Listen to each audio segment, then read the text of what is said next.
చరిత్రలో 7 ఏళ్లు అనేది చాలా చిన్న సమయం కావచ్చు, కానీ ఒక సామ్రాజ్యపు రూపురేఖలనే సమూలంగా మార్చేయడానికి ఆ 7 ఏళ్లు చాలు అని మీకు తెలుసా? ఈనాటి మన విశ్లేషణలో లార్డ్ విలియం బెంటింక్ భారతదేశాన్ని పరిపాలించిన ఆ అత్యంత కీలకమైన 7 ఏళ్ల కాలాన్ని, అప్పటి విశేషమైన పరిణామాలను డీకోడ్ చేద్దాం. ఈ అంశంలోకి లోతుగా వెళ్లే ముందు ఈ ఆసక్తికరమైన కొటేషన్ ఒక్కసారి గమనిద్దాం. ఇతరులు కేవలం మాట్లాడారు, కాని బెంటింక్ ఆచరణలో చేసి చూపించారు. ఎందుకలా అన్నారు? కేవలం అతి తక్కువ కాలంలోనే బ్రిటిష్ పరిపాలనా యంత్రాంగాన్ని ఆయన ఎంతలా మార్చేశారో అర్థం చేసుకోవడానికి ఈ ఒక్క మాట చాలు. సరే, ఈ మొత్తం కథను మనం 5 స్పష్టమైన భాగాలుగా విడగొట్టి చూద్దాం. విధానాలలోని వైరుధ్యం, రష్యన్ ముప్పు, 1833 చార్టర్ చట్టం, ఆర్థిక సంస్కరణలు, ఆపై సామాజిక సంస్కరణలు. ఇవి మన అజెండా. ఇక మొదటి అంశంలోకి వస్తే, జోక్యం చేసుకోకూడదనే విధానంలో ఉన్న ఒక పెద్ద వైరుధ్యాన్ని మనం ముందుగా అర్థం చేసుకోవాలి.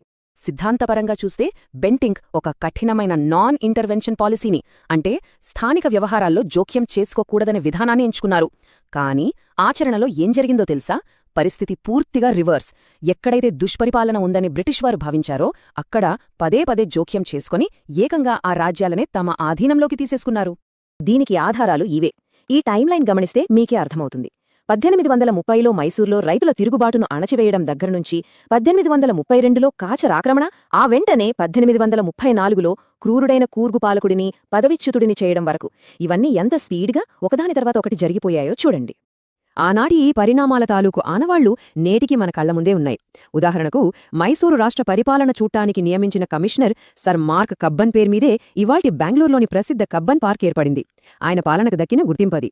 ఇక మనం ఆలోచించాల్సిన మరో ముఖ్యమైన కోణం నాటి విదేశీ విధానం, అలాగే రష్యన్ ముప్పును ఎదుర్కోవడానికి చేసిన దౌత్యం. అప్పట్లో బ్రిటిష్ వారికి వాయువ్య దిశ నుంచి రష్యా ముప్పు పొంచి ఉందని భయం బాగా ఉండేది. ఆ ముప్పును పసిగట్టిన మొట్టమొదటి గవర్నర్ జనరల్ బెంటింక్. అందుకే ఆఫ్ఘనిస్తాన్ను ఒక బఫర్ స్టేట్గా ఉంచాలనుకున్నారు. దానికోసం పంజాబ్, సింధ్ పాలకులతో దౌత్య సంబంధాలు పెంచుకోవాలని చాలా గట్టిగా ప్రయత్నించారు. ఈ దౌత్యం మామూలుగా జరగలేదు సుమా. ఎన్నో అత్యున్నత స్థాయి సమావేశాలు అంగరంగ వైభవంగా జరిగాయి. వీటన్నిటి ఫలితమే ఈ ప్రతిష్ఠాత్మక సింధూ నౌకాయాన ఒప్పందం. దీని ద్వారానే సట్లెజ్ నదీ మార్గాన్ని బ్రిటిష్ వాణిజ్యానికి అనుకూలంగా మార్చుకోగలిగారు. అయితే ఇదంతా ఒక ఎత్తైతే 1833 చార్టర్ చట్టం గురించి మనం ఖచ్చితంగా మాట్లాడుకోవాలి. ఎందుకంటే ఇది ఆ సామ్రాజ్యపు రాజ్యాంగబద్ధమైన రూపురేఖలనే మార్చేసింది. ఈ చట్టం తీసుకొచ్చిన మార్పులు చాలా లోతైనది. ప్రధానంగా ఈస్ట్ ఇండియా కంపెనీ తాలూకు వాణిజ్య యుగానికి ఇక్కడే ఎండ్ కార్డ్ పడింది. ఇకపై అది బ్రిటిష్ క్రౌన్కు కేవలం ఒక రాజకీయ ప్రతినిధిగా మాత్రమే మిగిలిపోయింది. ఫోర్ట్ విలియం నాయకుడు కాస్త అధికారికంగా మొదటి గవర్నర్ జనరల్ ఆఫ్ ఇండియాగా మారారు. అంతేకాదు, ప్రభుత్వ ఉద్యోగాల్లో భారతీయుల ప్రవేశానికి మతం లేదా రంగు ఆధారంగా ఎలాంటి వివక్ష చూపకూడదనే ఒక బలమైన పునాది పడిందిక్కడే. ఇప్పుడు రోజువారీ పరిపాలన, ఆర్థిక వ్యవహారాల వైపు వద్దాం. బెంటింక్ ఎదుర్కొన్న ఒక అతిపెద్ద సవాలేంటో తెలుసా? 1828లో ఆయన బాధ్యతలు చేపట్టే నాటికి ఈస్ట్ ఇండియా కంపెనీ ఖజానా అక్షరాల ఖాళీ. బడ్జెట్లో ఏకంగా 10 లక్షల రూపాయల భారీ లోటు కనిపించింది. ఆ రోజుల్లో అది మామూలు మొత్తం కాదు. కాని ఇక్కడే ఒక అద్భుతం జరిగింది. అధికారుల జీతాలకు కోత పెట్టడం, సైనికులకు ఇచ్చే డబుల్ బత్తా అలవెన్స్ను రద్దు చేయడం లాంటి కఠినమైన చర్యలు తీసుకున్నారు. రిజల్టేంటో తెలుసా? ఆయన పదవీకాలం ముగిసేనాటికి ఆ 10 లక్షల లోటు కాస్త ఏకంగా 15 లక్షల రూపాయల అద్భుతమైన మిగులుగా మారిపోయింది. నిజంగా ఇది ఒక గేమ్ చేంజర్ అని చెప్పొచ్చు. మరోవైపు న్యాయ వ్యవస్థలోనూ భారీ మార్పులు జరిగాయి. పెండింగ్ కేసుల గుట్టలను కరిగించడానికి పాత ప్రాంతీయ న్యాయస్థానాలను పూర్తిగా రద్దు చేశారు. ఆ ప్లేస్లో కింది కోర్టుల్లో స్థానిక భాషలను, పై కోర్టుల్లో ఆంగ్లాన్ని ప్రవేశపెట్టారు. అప్పటి వరకు ఉన్న పర్షియన్ భాషకు అక్కడితో కాలం చెల్లింది. ఇక చివరిగా బహుశా బెంటింక్ పాలనలో అత్యంత కీలకమైన భాగం సామాజిక, విద్యా సంస్కరణలు.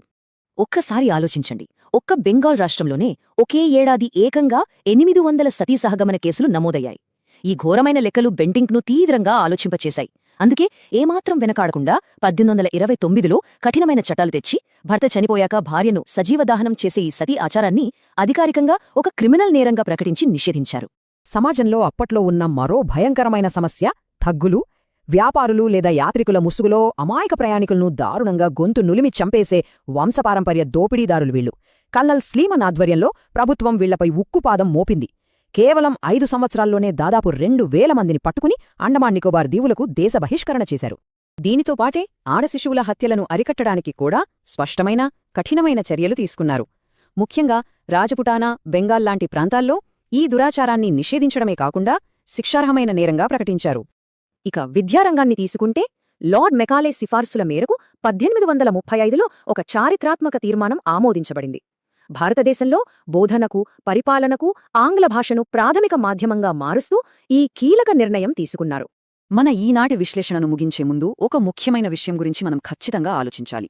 ఇంగ్లీష్ను అధికారిక విద్యాభాషగా మార్చిన 1835 నాటి ఈ ఒక్క తీర్మానం ఆ తర్వాతి కాలంలో మొత్తం భారత ఉపఖండం యొక్క భవిష్యత్తును, ఇక్కడి సంస్కృతిని శాశ్వతంగా ఎలా మార్చివేసి ఉంటుంది. ఒకే ఒక్క పాలనా నిర్ణయం తరతరాల గతిని ఎలా మారుస్తుందో చెప్పడానికి బహుశా ఇదే అతిపెద్ద ఉదాహరణ. ఈ ఆలోచనతోనే ఇక్కడికి ముగిద్దాం. మళ్ళీ మరొక ఆసక్తికరమైన విశ్లేషణతో కలుద్దాం.